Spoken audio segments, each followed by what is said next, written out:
네, 오늘부터 사사기가 시작이 됩니다. 총 21장으로 되어 있고요. 시작은 여호수아가 죽은 후에라고 시작이 되고 끝날 끝절은 그때 이스라엘의 왕이 없으므로라고 해서 이 사사기의 배경을 소개해 주고 있어요. 그러니까 여호수아가 죽고 난 후부터 왕이 세워질 때까지 역사를 총 다루고 있습니다. 그런데 이게 사사기 전체적으로 보면 좌충우돌, 성공과 실패를 반복하는 그런 인생을 보여줍니다. 그 초창기 이제 막 국가가 세워져서 12부족들로 연맹을 이루었는데 이들이 전체가 하나가 되지 못하고 각 지파별로 따로 지도력을 발휘하는 그런 형태의, 그러니까 어찌 보면 이상적이고 어찌 보면 비효율적인 그런 형태로서 이루어집니다. 그러니까 이스라엘에 왕이 없다고 하는데 왕이 없는 게 아니라 하나님이 왕이시라는 뜻입니다. 하나님이 왕이셔요. 근데 하나님이 왕이시고 그 왕명을 받들어서 그것을 이렇게 모든 백성들에게 전달하는 역할이 제사장의 역할입니다. 제사장은 12부족, 12지파에게 각기 거기에 4개의 성읍에 거주하면서 거기서 하나님 말씀을 가르치고 또 하나님 말씀을 전달하고 12지파의 모든 사람들이 하나 될 수 있도록 서로 왕래하고 이렇게 교류할 수 있도록 연합을 이루어주는 매개체로서 레위 지파가 기능을 하게 모세의 율법에 정해져 있는데, 그것이 잘 돌아가면 각각이 요즘같이 말하자면 지방자치를 잘하면서도 또 연합을 잘 이루어서 또 중앙 정부 전체적으로 하나가 돼서 이렇게 나라가 힘이 있게 나아갈 수가 있을 텐데, 각기 자기 지파들끼리는 똘똘 뭉쳐서 지도력을 발휘를 하는데 연합이 잘 안 돼요. 그래서 나중에 사사기 끝에 가보면은 결국은 그들이 자기 민족들끼리 싸우는, 그러니까 베냐민 지파와 그 다른 11개의 지파가 싸워서 베냐민 지파를 아주 다 멸족시킬 정도까지 하는 그런 살상이 벌어지는 일로 끝이 나게 됩니다. 그래서 이런 모든 것들이 왕이 없으므로라고 그렇게 얘기하는, 분명히 하나님이라는 보이지 않는 하늘에 계신 왕이 있는데 그분을 제대로 신앙하지 않기 때문에, 백성들이 제대로 신앙하지 않기 때문에 왕의 통치가 미치지를 못하는 거죠. 이런 속에서 차선책으로 생각해야 되는 것이 바로 사람 왕을 세우는 겁니다. 하나님의 뜻을 받들어서 눈에 보이는 왕이 하나님의 뜻대로 통치를 하는 그런 형태를 차선책으로 하는 겁니다. 나중에 이제 성경의 계시록에 가면 결국은 사람 왕이 없습니다. 하나님이 해가 되고 달이 되고 빛이 되시기 때문에 더 이상 해도 달도 필요 없다라고 그렇게 얘기하시는 것처럼, 그냥 하나님 그리고 계시록에 가면 결국은 이런 교회도 필요가 없습니다. 이건 중간 단계에 있는 거죠. 차선책으로 있는 겁니다. 모두가 다 하나님을 알고 그냥 하나님을 예배하고 정말 하나님과 완전히 하나 돼서 하나님 뜻대로 그분을 왕으로, 그분을 통치자로 섬기고 그분 안에서 행한다면 그것을 지도해주고 가르쳐주고 또 훈련시켜주고 또 붙잡아주고 관리해주고 감독해주는 그런 역할도 필요가 없게 되는 거죠. 다 이미 그런 것들을 다 통과해서 온전한 상태의 사람들이 하나님 나라에 있기 때문에 더 이상 그런 것도 의미가 없어지게 되는 거죠. 그래서 나라도 왕도 이런 교회도 다 그때는 지금 이 불완전한 시대에 차선책으로 우리들을 돕기 위해서 있는 하나님이 주신 장치고 또 어찌 보면 은혜라고 할 수 있습니다. 그래서 눈에 보이지 않는 하나님께서 눈에 보이는 인간으로 이 땅에 성육신 하셨을 때 그 독생자 홀로 스스로 태어나신 분, 그분의 영광을 보니까 아버지의 독생자의 영광이요 은혜와 진리가 충만하더라 라고 그렇게 얘기합니다. 그거 자체가 은혜입니다. 우리에게는 차선책이지만 우리를 위한 하나님의 배려이기 때문에 우리에게는 은혜가 되는 겁니다. 아무튼 초창기에는 이상적으로 하나님이 왕인 나라, 사람이 왕이 아닌 나라. 왜냐하면 여태까지 애굽에서도 또 주변의 국가 이방 나라에서도 이방신을 섬기는 나라에서도 왕이 얼마나 많은 해악을 끼치는지를 봤어요.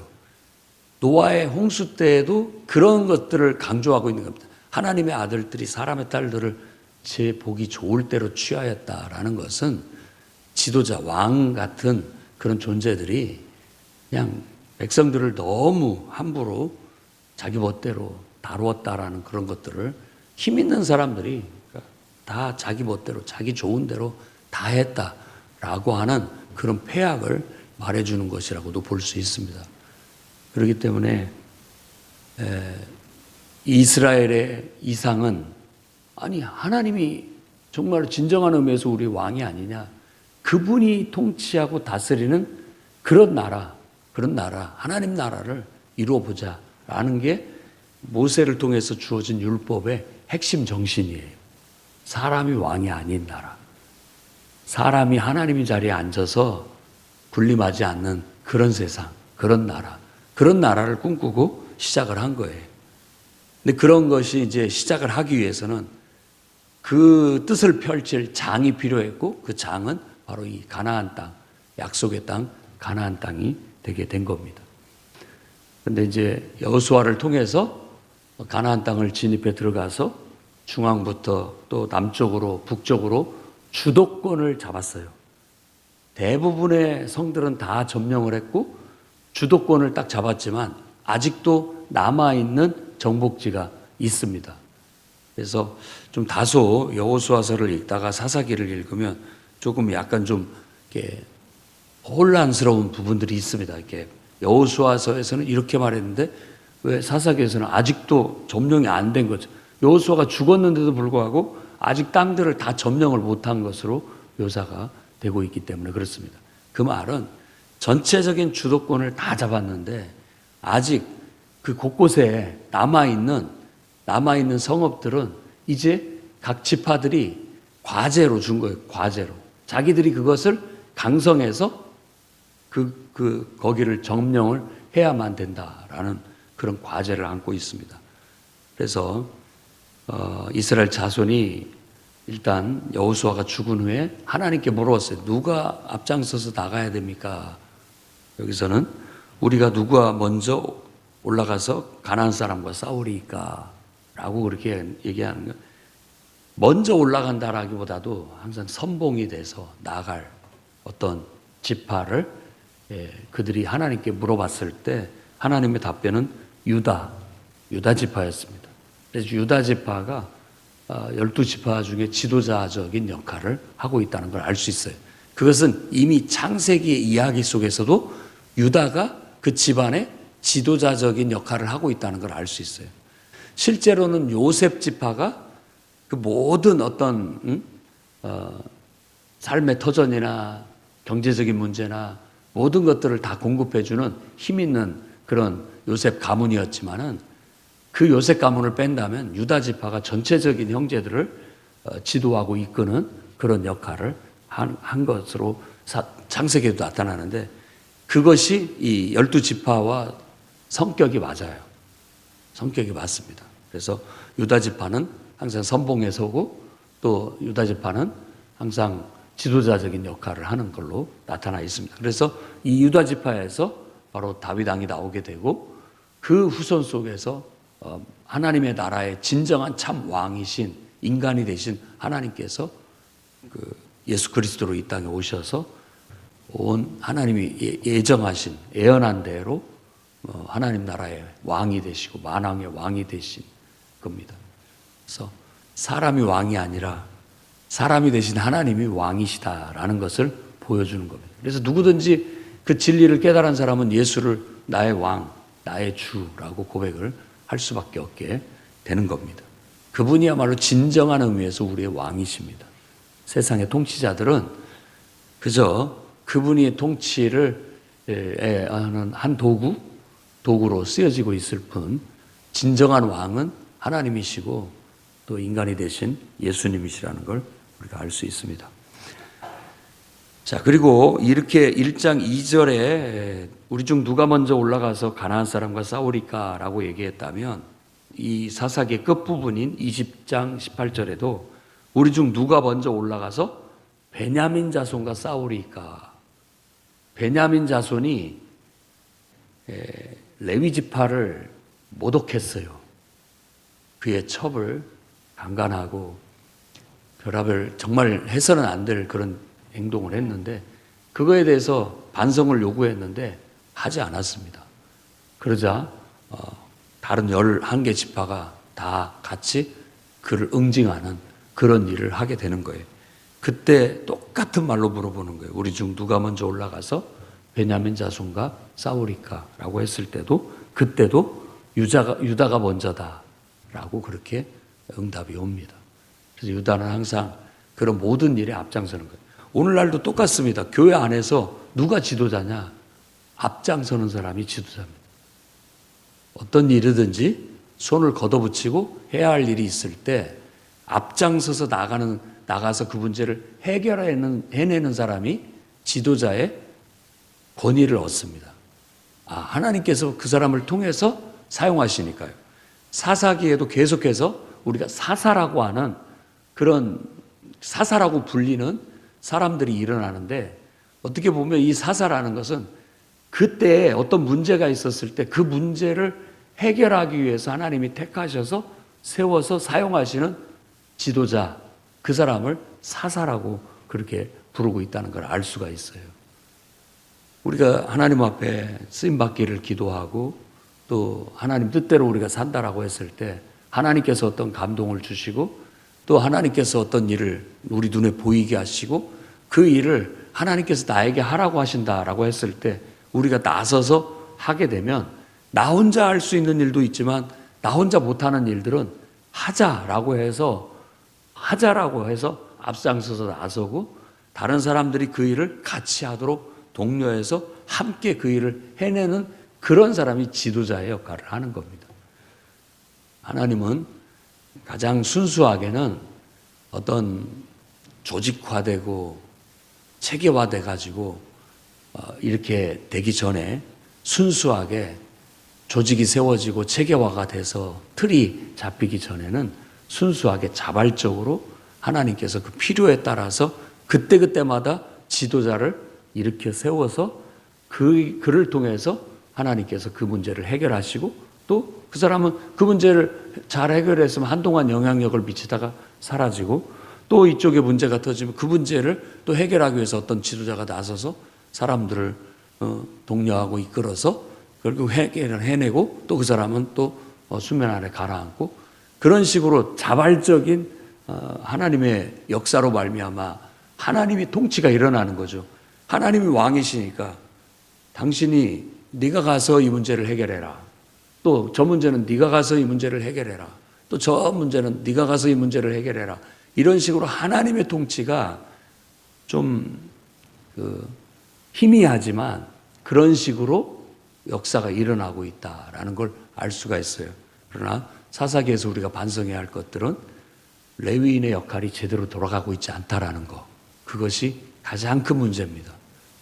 하나님의 말씀을 가르치고 또 신앙을 가르치고 예배를 드리면서 모두가 하나님을 진정한 왕으로 섬기는 신앙심이 투철해야 이 나라가 하나님 나라로서 제대로 기능을 하는데 그렇지 않으니까 그냥 인간의 나라로 전락해버리는 그런 모습을 보여주고 있는 거예요. 그래서 그럴 때마다 하나님은 그들을 다시 일깨워서 너희는 인간의 나라가 아니다. 하나님이 다스리는 하나님의 나라라는 걸 다시 일깨워서 회복을 시켜놓으면 또다시 인간의 나라로 돌아가 버리고 다시 또 깨우치기 위해서 책망하시고 또 세워놓으면 또다시 돌아가 버리고 이게 계속 반복적으로 한 여호수아가 죽고 난 다음에 사울 왕이 사무엘에 의해서 세워질 때까지 역사적으로 한 350년간의 기간을 이렇게 시행착오를 하면서 어떤 테스트를 받게 되는 이야기가 사사기의 이야기입니다. 오늘 말씀에는 그렇게 해서 유다가 올라가게 되고, 유다가 시므온 지파, 그러니까 시므온은 약한 지파예요. 결국은 이 시므온은 유다 지파 없이는 독립적으로 뭘 못하는 지파가 돼버려요. 나중에 땅을 분할받을 때에도 이렇게 유다 지파와 시므온 지파가 같이 싸웠기 때문에, 함께 싸우게 됐기 때문에 유다 지파가 얻은 땅 중에 일부를 시므온 지파에게 나누어 주게 됩니다. 그래서 이제 12지파를 얘기할 때 어느 성경에서는 시므온 지파가 빠져요. 이미 유다 지파 속에 포함이 되어 있다라고 그렇게 보기도 하기 때문에 그렇습니다. 이 8에서 10절 말씀을 보면 예루살렘을 점령을 한 것으로 나타납니다. 근데 뒤에 베냐민 지파를 얘기를 할 때는 아직 점령을 못했어요. 이 예루살렘이 유다 지파의 땅과 베냐민 지파의 땅의 경계선에 있어요. 딱. 그래서 예루살렘 성이라고 하는 곳은 베냐민 지파에 속해 있어요. 그렇지만 예루살렘이라고 하는 곳은 베냐민 쪽과 유다 쪽을 이렇게 가르고 있다라고 예상을 해볼 수가 있습니다. 그래서 유다 지파는 힘이 세니까, 강성하니까 그 예루살렘을 점령을 했지만은, 그러니까 예루살렘 그 지역을 점령을 했지만 그 사람들이 왕과 함께 백성들이 예루살렘 성에 딱 올라가서 문 딱 걸어 잠그면 거기는 산성이기 때문에 어떻게 할 수가 없어요. 침입을 할 수가 없어요. 그러니까 그건 점령을 못한 겁니다. 나중에 다윗 왕 때에 도대체 점령을 할 수 없는, 그 문 걸어 잠그고 들어앉으면은 어떻게 할 수가 없는 그 성이었는데, 어떤 수로를 통해서 그 침입할 수 있는 길을 발견하고 다윗 왕이 그 성을 점령해서 나중에 사울 왕을 이어서 왕이 될 때는 그 예루살렘을 왕도로, 수도로 삼고 남쪽과 북쪽 이 두 양대 세력을 다 통합할 수 있는 그런 수도로 삼고 통치를 이루는 왕도가 되게 됩니다. 유다는 힘이 세요. 그러니까 어떻게 보면 이 이스라엘의 12지파 속에 두 개의 양대 세력이 있어요. 하나는 유다 지파, 또 하나는 요셉 지파. 그 요셉 지파 속에서는 그래도 그 창세기의 배경에 본다면 두 번째 태어난 에브라임이 앞서요. 에브라임이 지도자의 역할을 한다는 뜻입니다. 그래서 북왕국과 남왕국으로 나중에 나누어지게 된 것도 항상 이스라엘의 12부족이지만 12지파지만 이 두 세력이 주도권을 잡고 있다는 거예요. 유다 지파와 갈렙의 지파와 여호수아의 지파가 두 세력을 이루는 거예요. 그런 거 보면 어떤 집단이라는 것 자체가 다 구성원들이 있지만 그래도 그 신앙이 강하고 영향력이 있어서 이렇게 어떤 그런 세력들이 있습니다. 어디든 그런 세력들이 있어요. 주도적인 세력들이. 이 이스라엘의 12지파는 유다 지파와 그 다음에 에브라임 지파, 하나는 갈렙 지파와 여호수아 지파가 두 세력을 이루고 있다. 이렇게 생각하면 되고, 땅을 분할할 때도 제일 먼저 유다 지파가 분할을 받고, 그 다음에 요셉 지파가 분할을 받고, 그 다음에 나머지 지파가 분할을 받는 것으로 여호수아에서 나타나 있습니다. 저는 여러분들이 다 유다 지파처럼 되고 요셉 지파처럼 되기를 바랍니다. 그렇게 되기를 바랍니다. 왜냐하면 그냥 주저앉아 있고 그냥 미미하게 남들 하면 따라가고 그냥 하면 안 하고 안 하면 안 하고 그렇게 존재감 없이 사는 것보다는 하나님이 은혜를 주시고 또 감동을 주셔서 항상 앞장서는 사람이 되시기 바랍니다. 앞장서고 결과를 얻어내고 실제로 결과를 냈을 때 지도자적인 영향력이 나타나는 거예요. 지도자적인 면모가 나타나는 거죠. 그래서 그렇게 쓰임받고 사는 거하고 그냥 나는 조용히 있는 듯 없는 듯 남이 하면 그냥 묻어서 하고 조용히 따라가고 그렇게 사는 것도 편안할 수는 있겠지만은 하나님 앞에 봤을 때는 우리가 정말 하나님 앞에 쓰임 받는 인생이 되기를 원한다면 바로 유다 지파처럼 또 에브라임 지파처럼 여호수아처럼 갈렙처럼 이렇게 쓰임 받는 것이 되는 겁니다. 그러니까 하나님 앞에 입을 크게 열리라는 말처럼 크게 벌리고 은혜를 구하시고 하나님 나를 사용해 주십시오 라고 하고 믿음의 용기로 앞장서서 어떤 문제를 무서워하지 말고 달라들고 그 문제를 헤쳐나가고 실천해 나가고 뭔가를 결과를 이뤄내고 나아가게 된다면 저는 여러분들이 유다 지파처럼 또 에브라임 지파, 요셉 지파처럼 그렇게 하나님이 사용하시고 복을 주신다라고 생각합니다. 그렇게 쓰임받는 게 어쩌면 우리 인생의 복이에요, 복. 편하게 사는 것도 복이라고 할 수 있겠지만 또 뭐 각각이 하나님 앞에 은사가 다르다고 볼 수 있겠지만 기왕이면 우리는 하나님 나라에서 누가 높으냐? 하나님께 헌신적이고 하나님께 쓰임받는 사람. 그 사람이 위대한 거예요. 크다라는 말은 위대하다는 거예요. 영향력을 많이 나타내고 하나님을 위해서 많은 일을 했다라는 것이 바로 하나님 나라에서 우리가 자랑스러운 것이고 그것이 축복이라고 알고 그게 복된 것이라고 믿고 그렇게 살아가는 여러분들이나 저가 됐으면 좋겠습니다. 그리고 이제 겐사람이라고 하는 모세 장인도 유다 지파에 속했다. 유다 지파 경내에 살게 됐다라고 그렇게 얘기를 하고 있고요. 22절부터 29절까지는 요셉 가문에 대한 얘기를 하고 있는데 앞에 부분에서 이제 얘기하는 것들은 주로 이렇게 막 힘이 있어서 강성해서 그들을 쫓아냈고 정복한 얘기들을 다루고 있지만 또 한면에는 실패한 얘기도 다루고 있습니다. 힘이 없어서 여력이 미치지 못하니까 그들은 쫓아내지 못했다. 나중에 힘이 생겼을 때야 그들 속에서 노역하는 사람들로 부리게 됐다라고 그렇게 얘기를 해요. 우리가 영적으로 힘이 있어야 나의 삶을 하나님의 통치로 하나님의 뜻대로 하나님 말씀대로 확 점령해서 다스릴 수가 있습니다. 그러니까 잠언서 말씀에서도 그렇고 그렇지만 10고울을 점령해서 다스리는 것보다 자기 하나 다스리는 것이 훨씬 어렵습니다. 훨씬 어려워요. 그리고 또 우리가 알고 있듯 자기를 다스리지도 못하는데 누구를 다스린단 말인가 라는 그런 의미의 교훈도 있습니다.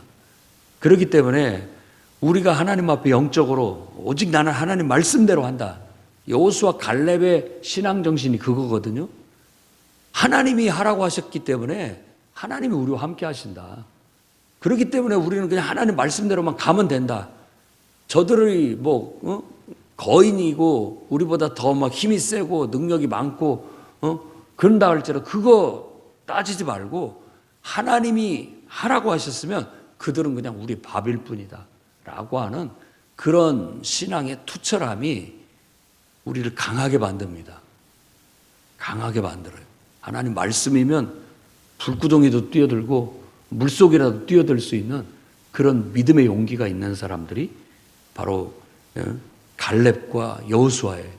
그들이 하나님 앞에 그렇게 쓰임을 받는 겁니다. 그런 사람이 바로 위대한 하나님 나라에서 위대한 일꾼으로 쓰여지고 사용될 수 있어서 그런 강한 힘으로 나가면은 사탄도 꼼짝 못하고 지배를 당합니다. 쫓겨나가고 우리의 삶이 전 영역에 하나님의 영향력이 확 미쳐서 분위기 자체가 하나님의 나라처럼 하나님이 이끌어가는 분위기로 확 바뀌어요. 그런데 힘이 없잖아요. 힘이 약해지면 다 밀고 들어옵니다. 자기들이 득세하는 거죠. 그것들이. 다시 그런 것들이 득세를 하게 되면 그것이 성경에서 말씀처럼 너의 올무가 되고 너의 옆구리에 찌르는 것이 되고 눈에 가시가 될 것이다 라고 하는 것처럼 늘 우리에겐 불편한 우리를 늘 괴롭히는 한 요소가 되어 남게 되는 겁니다.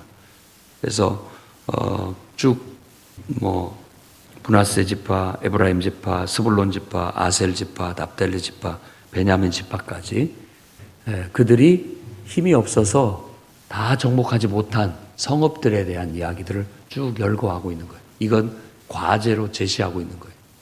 하나님은 우리에게 다 주시려고 이미 작정을 하셨어요. 그런데 우리가 힘이 없으면, 믿음이 없으면 내 소유가 안 됩니다. 소유가 될 수가 없어요. 하나님이 주었음에도 불구하고 내가 아멘 하고 하나님 말씀대로 믿음으로 딱 빌고 나가야 그것이 진짜 하나님의 뜻대로 내 것이 돼서 딱 성취가 되는데, 하나님이 너에게 내가 이걸 허락할 테니까 해봐라 라고 하는데도 내가 하지 않는다면 내 것이 되지 못합니다. 내 것이 되지 못해요. 그게 이 삶의 원리예요. 비결이기도 하고, 여러분이 어떻게 살지를 이 사사기를 통해서 반면 교사로 삼고 배워 나갈 수 있기를 바랍니다. 내가 하나님 앞에서 투철한 믿음으로 성실하고 충성된 갈렙과 같은 믿음으로 나아가게 되면 안악자손, 나보다도 더 힘이 세고 큰 어떤 그런 것들도 다 물리쳐서 내가 소유할 수 있게 되겠지만, 그래서 하나님 뜻대로 그것을 사용할 수 있게 되겠지만, 내가 힘이 없으면 밀어내지 못하고 타협할 수밖에 없고요. 결국은 힘이 있어야만 결국 그것을 내가 밀어내고 완전히 내 소유로 삼고 내가 완전히 지배해서 다스릴 수 있게 된다라는 것을 가르쳐주고 있습니다. 그러니 여러분들이 강성해지시기를 주의 이름으로 축원합니다. 기도하겠습니다. 거룩하신 주님, 오늘부터 사사기 말씀을 통해서 우리에게 깨우침을 주시고 은혜를 허락하여 주시옵소서. 이제는 우리 각자가 하나님을 왕으로 섬기고 정말 주님의 통치 속에 하나님의 음성을 듣고 하나님 말씀을 듣고 믿음의 용기를 가지고 삶에 하나님의 뜻을 실천하며 성취하며 사는 인생들을 살아가게 해 주옵소서. 또한 주의 세우신 종들을 통하여 모든 성도들이 각자의 그런 성공하는 승리하는 삶을 살아가며 또 교회를 통해 주의 종을 통해 서로가 연합하고 연결되고 하나가 되어 주님의 몸된 교회를 이루고 더 큰 하나님의 사역을 감당해 나갈 수 있는 그런 실천이 저희들에게 있게 하여 주시옵소서. 아직도 내 인생 속에 정복되지 못한 부분들이 남아있다면 하나님 조명하여 주시고 그 부분이 하나님 앞에 헌신되어짐으로 하나님의 지배 아래 두게 하여 주시옵소서. 우리의 믿음이 정말 하나님 앞에 가는 그날까지 갈렙처럼 나이를 먹었어도 기력이 쇠하지 않고 우리 믿음의 정신이 약해지지 않고 투철하여 젊은이 못지않게, 아니 왕성할 때 못지않게 하나님 말씀대로 성취해 나가는 그런 힘 있는 삶을 살다가 주님께 돌아갈 수 있게 역사하여 주시옵소서. 예수님 이름으로 기도드립니다.